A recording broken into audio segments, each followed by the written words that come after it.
Hello दोस्तों, कैसे हैं आप सभी। उम्मीद करता हूं आप सभी बहुत ही अच्छे होंगे। तो आज के इस वीडियो में हम पढ़ने वाले हैं क्लास 12 रसायन विज्ञान का बहुत ही इंपॉर्टेंट टॉपिक जो है भैया फ्रेंकल दोष और शॉटकीय दोष में अंतर, इन दोनों में क्या डिफरेंट होता है इस वीडियो में हम समझेंगे। और ये जो टॉपिक है ये बहुत ही इंपॉर्टेंट टॉपिक है भैया क्लास 12 के लिए, ठीक है। तो चलिए दोस्तों इस वीडियो में हम समझ लेते हैं। तो यहाँ पे हमने लिख दिया है भैया शॉटकीय दोष और इधर हमने लिख दिया भैया फ्रेंकल दोष, इधर हमने दोनों का डिफरेंट लिख दिया है। तो इससे पहले अंतर जानने से पहले हमें यह पता होना चाहिए कि शॉटकीय दोष और फ्रेंकल दोष होते क्या हैं, ठीक है। तो इन दोनों का हमने डिफिनेशन बहुत ही आसानी तरीके से आपको बता दिया है। तो यदि आप पढ़ना चाहते हैं पूरे जो क्या होता है एक तरह से कहा जाए विस्तार में, तो आप केवल लिख सकते हैं कि फ्रेंकल दोष किसे कहते हैं ब्रदर सर, आपको वो वीडियो मिल जाएगा, वहां जाकर अच्छे से पढ़ाई कर सकते हैं। अदरवाइज मैं इस वीडियो में बताऊंगा भैया फ्रेंकल दोष और शॉटकीय दोष किसे कहते हैं। तो समझिए यहाँ पे ये बताया जाता है, सबसे पहले हम जान लेते हैं कि शॉटकीय दोष किसे कहते हैं। तो ये जो शॉटकीय दोष हो चाहे फ्रेंकल दोष हो, ये आयनिक क्रिस्टलों में पाया जाता है या हम कह सकते हैं आयनिक ठोसों में पाया जाता है, ठीक है। तो आयनिक ठोस क्या होते हैं ये भी हमने पढ़ाया है। तो अभी हम जानते हैं, मान लेते हैं ये आयनिक ठोस है, ये आयनिक जो क्या है ठोस का ये क्या है फिगर है। अब इसमें याद रखेंगे भैया कि ये जो देख रहे हैं तो आयनिक ठोस किसे कहते हैं, जिसमें धनायन, जिनके अवयवी कण धनायन व ऋणायन होते हैं उसे हम आयनिक ठोस कहते हैं। तो देख रहे हैं इसमें धनायन और ऋणायन है, ये सभी अवयवी कण है, ये गोले के आकार दिखाई दे रहा है। तो इसे हम कहते हैं जालक बिंदु, जालक बिंदु, ठीक है। तो इसको याद रखेंगे, जो गोला दिखाई दे रहा है वो है जालक बिंदु जिसमें अवयवी कण उपस्थित हैं, देख रहे हैं धनायन और ऋणायन उपस्थित हैं। उसके बाद इसको याद रखेंगे, जो ये बीच में रिक्त स्थान दिखाई दे रहा है इसे हम कहते हैं अंतराकाशीय स्थल, अंतराकाशीय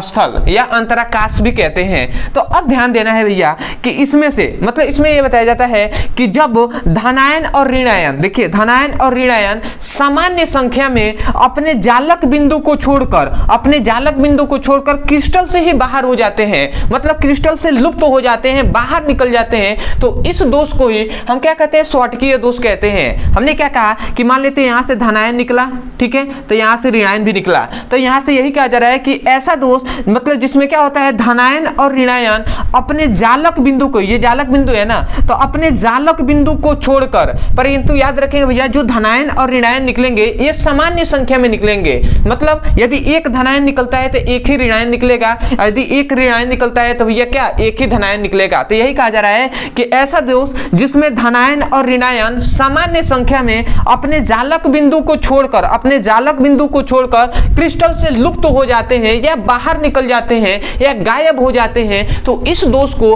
हम क्या कहते हैं भैया शॉटकीय दोष कहते हैं। यही है इसका डिफिनेशन। यदि विस्तार में जानना चाहें तो आप जाकर पढ़ सकते हैं। उसके बाद आता है भैया कि फ्रेंकल दोष भी हम समझ लेते हैं। तो हम जानते हैं ये जालक बिंदु है, ठीक है, ये क्या है भैया तो जालक बिंदु है, ये जो बीच में रिक्त स्थान है ये अंतराकाशीय स्थल है। तो इसमें यह बताया जाता है कि ऐसा दोष जिसमें धनायन या ऋणायन अपने जालक बिंदु को छोड़कर, अपने जालक बिंदु को छोड़कर अंतराकाशीय स्थल में आ जाते हैं, ये सभी अंतराकाशीय स्थल है ना, तो अपना जालक बिंदु को छोड़कर अंतराकाशीय स्थल में आ जाते हैं, तो इस दोष को ही हम क्या कहते हैं भैया फ्रेंकल दोष कहते हैं। देख रहे हैं जालक बिंदु को छोड़कर यहां आ गए अंतराकाशीय स्थल में, मान लेते हैं एक और ऋणायन क्या हुआ अपने जालक बिंदु को छोड़कर ये अंतराकाशीय स्थल में आ गया, तो इसी प्रकार के दोष को हम क्या कहते हैं भैया ऋणायन निकला है ना, तो यहां पे ऋण ही लिखेंगे हम, ठीक है। तो ये क्या हो गया भैया ये अंतराकाशीय स्थल में आ गया, तो इस प्रकार के दोष को हम फ्रेंकल दोष कहते हैं। तो आशा करते हैं कि शॉटकीय दोष और फ्रेंकल दोष समझ में आ गया होगा कि इसमें अपने जालक बिंदु को छोड़ेंगे परंतु ये सामान्य संख्या में होंगे, अब बाहर निकल जाएंगे क्रिस्टल से, परंतु इसमें सामान्य संख्या में नहीं हो सकते भैया, अलग भी हो सकता है सामान्य भी हो सकते हैं, कोई दिक्कत नहीं है, परंतु अपने जालक बिंदु को छोड़कर अंतराकाशीय स्थल में आ जाते हैं, तो इस दोष को फ्रेंकल दोष कहते हैं। और ये दोनों दोष किसमें पाए जाएंगे तो आयनिक क्रिस्टलों में या आयनिक ठोसों में पाए जाते हैं। तो आशा करते इतनी बात समझ गए होंगे। अब आते हैं भैया इनके डिफरेंट पे। तो यहाँ पे ध्यान देंगे तो हम लिखे हैं इस दोष में सामान्य संख्या में धनायन व ऋणायन क्रिस्टल से लुप्त हो जाते हैं या बाहर निकल जाते हैं या गायब हो जाते हैं। हमने यही ना कहा कि इस दोष में सामान्य संख्या में धनायन और ऋणायन क्रिस्टल से लुप्त हो जाते हैं। सामान्य संख्या में धनायन और ऋणायन अपने क्रिस्टल से बाहर हो गए कि नहीं, लुप्त हो गए, तो सबसे पहले ये समझ गए होंगे। दूसरा फ्रेंकल दोष में धनायन व ऋणायन अपने जालक बिंदु को छोड़ छोड़कर अंतराकाशीय स्थल में आ जाते हैं, अपने जालक बिंदु को छोड़कर अंतराकाशीय स्थल में आ जाते हैं। तो ये पहला इनका डिफरेंट हो गया। तो आशा करते हैं कि ये जो पहला डिफरेंट है ये आपको अच्छे से समझ में आ गया होगा। दूसरा आते हैं भैया, तो याद रखें इस दोष में धनायन और ऋणायन का आकार लगभग सामान्य होता है। मतलब इसमें जो धनायन और ऋणायन होंगे इस दोष में उनका आकार जो होगा लगभग सामान्य होगा, परंतु जो फ्रैंकल दोष होता है इस दोष में धनायन और ऋणायन मतलब धनायनों का आकार जो होता है वो बड़ा होता है, परंतु जो ऋणायन होते हैं उनका आकार जो होता है वो छोटा होता है। ठीक है,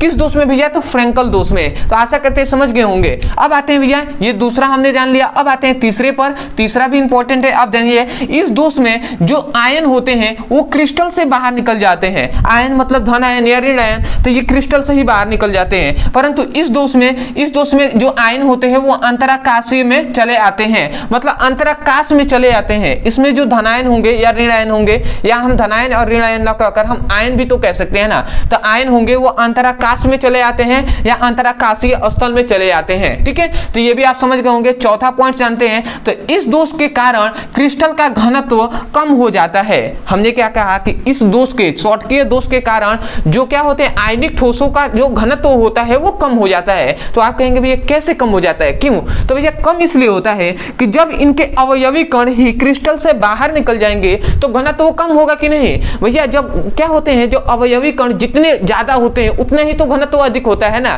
ठीक है, तो इसका जब अवयवी कण ही बाहर निकल जा रहे हैं क्रिस्टल से तो इसका घनत्व कम ही होना होगा। तो आशा करते हैं समझ गए होंगे, परंतु याद रखेंगे इस दोष में घनत्व अपरिवर्तित रहता है। अपरिवर्तित का मतलब कि इसका जो घनत्व है वही रहेगा, पहले जितना था जो दोष होने के बाद भी वही रहेगा। ठीक है, क्यों रहेगा? क्योंकि भैया जालक बिंदु से तो भले ही निकल रहे हैं परंतु ये अपने क्रिस्टल में ही तो हैं, ये अपने पूरे क्रिस्टल में ही तो उपस्थित है ना। अंतराकाश में चले आए या जालक बिंदु में है तो भैया उसके अंदर ही ना, जो आयनिक ठोस है इसके अंदर ही तो है ना अवयवी कण। तो अवयवी कण जब इसके अंदर है तो भैया इसका घनत्व क्यों जो बदलेगा? ठीक है, अपरिवर्तित क्यों, मतलब परिवर्तित क्यों होगा? अपरिवर्तित ही तो रहेगा ना। तो आशा करते हैं समझ गए होंगे। उसके बाद आता है भैया पांचवा टॉपिक, जो भैया बहुविकल्पीय क्वेश्चन में भी पूछ लिया जाता है, तो समझना है इसको। तो ये क्या जा रहा है कि यह दोष अधिक उपसंयोजन वाले क्रिस्टलों में पाया जाता है। मतलब ये जो दोष होता है जिस क्रिस्टल का उपसंयोजक संख्या अधिक होगा उसी में पाया जाएगा। उपसंयोजक संख्या जिसे हम कोऑर्डिनेशन नंबर भी कहते हैं या इसे हम समन्वय संख्या के नाम से भी जानते हैं। ठीक है, तो ये यही कह रहे हैं कि यह दोष अधिक उपसंयोजक संख्या वाले क्रिस्टलों में पाया जाता है। मतलब जिस क्रिस्टल का उपसंयोजक संख्या अधिक होगा उसी में यह दोष शॉटकीय दोष पाया जाएगा। परंतु फ्रैंकल दोष याद रखेंगे कि जिनका उपसंयोजक संख्या क्या होता है कम होता है उस क्रिस्टल में ये पाए जाते हैं। मतलब यह दोष कम उपसंयोजक संख्या वाले क्रिस्टलों में पाया जाता है। मतलब जिस क्रिस्टल का उपसंयोजक संख्या या समन्वय संख्या या भैया कोऑर्डिनेशन नंबर कम होगा उस दोष में उसमें ही क्या पाया जाएगा? उस क्रिस्टल में फ्रैंकल दोष पाया जाएगा। तो आशा करते हैं कि शॉटकीय दोष और फ्रैंकल दोष अच्छे से आपको समझ में आ गया होगा। तो सबसे पहले आप इसका स्क्रीनशॉट ले लीजिए।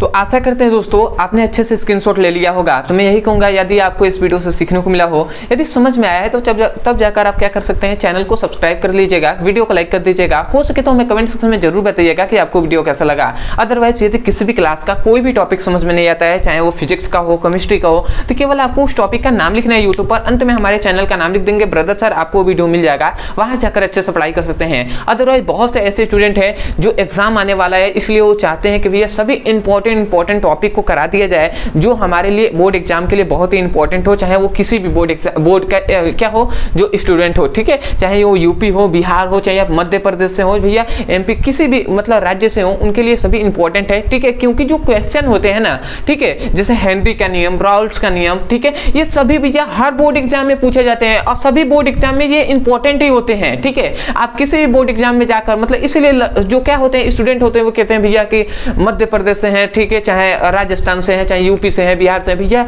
सभी के लिए वही टॉपिक है, बदलेगा नहीं ना। और वो इंपॉर्टेंट टॉपिक है जो सभी बोर्ड एग्जाम के लिए क्या होते हैं वो इंपॉर्टेंट होते हैं, तो वही आपको कराया जा रहा है। तो यदि आप पढ़ना चाहते हैं तो इस नंबर पे आप मैसेज करके आप उस लिंक को प्राप्त कर सकते हैं और वहां से जाकर फिजिक्स और केमिस्ट्री का अपने चैप्टर वाइज सीक्वेंस में एक एक करके आप पढ़ सकते हैं। ठीक है, इंपॉर्टेंट टॉपिक को। अदरवाइज इसी नंबर पे अगर आप चाहें कि क्लास 12 का फिजिक्स और केमिस्ट्री का चैप्टर वाइज सीक्वेंस में एक एक करके वीडियो पढ़ाया जाए और मैं अपने सिलेबस को जो होता है कंप्लीट कर सकूं, तो भैया इस नंबर पे आप व्हाट्सएप करके फिजिक्स और केमिस्ट्री का लिंक प्राप्त कर सकते हैं। ठीक है, तो आशा करते हैं आप समझ गए होंगे। तो चलिए दोस्तों, आज के लिए इतना ही, मिलते हैं अगले वीडियो में, तब तक के लिए धन्यवाद। जय हिंद, जय भारत।